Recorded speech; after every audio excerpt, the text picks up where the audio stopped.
Labadiena, mano vardas Mantas, esu klinikos OrtoPro kineziterapeutas ir šiandien aš jums norėčiau parodyti keletą svarbių pratimų, kurie padės skatinti jūsų apatinės kūno dalies kraujotaką.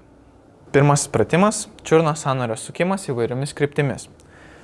Atsisėskime tiesiai ant kėdės, pakelkime norimą pėdą ir sukime čiurnos sąnarius įvairiomis kryptimis. Tiek prieš laikrodžio rodyklę, tiek pagal laikrodžio rodyklę. Taip pat galime sukti įvairius sukinius ir taisyklingus ir netaisyklingus, taip pat piešti įvairias raides su čiurnos sąnariu ir tai kartosime 3 kartus, o mūsų atlikimo pratimo laikas yra 1 minutė.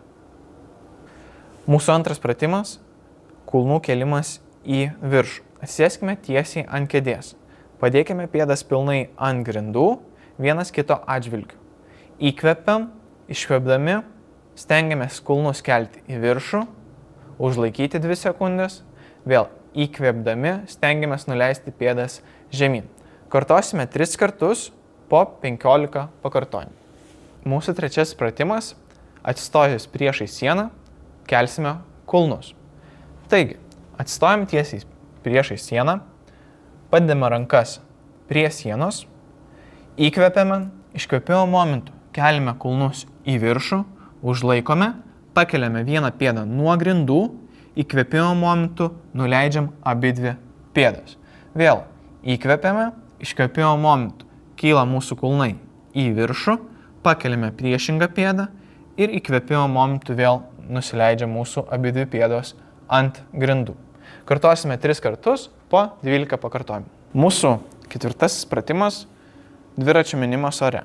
Patogiausia jums atlikti šitą pratimą ant kilimėlio, atsigulus ant nugaros, prispaudžiam nugarą prie grindų visiškai pilnai, kad nebūtų jokių tarpų. Tuomet įtempiame visus juosmens ir pilvo raumenis, pakeliame iškvėpimo momentu vieną koją, pakeliame kitą koją ir galime pradėti minti dviratį. Galima pradėti minti dviratį į priekį, galima pradėti minti dviratį atgal ir tai kartosime 3 kartus iki 45 sekundžių.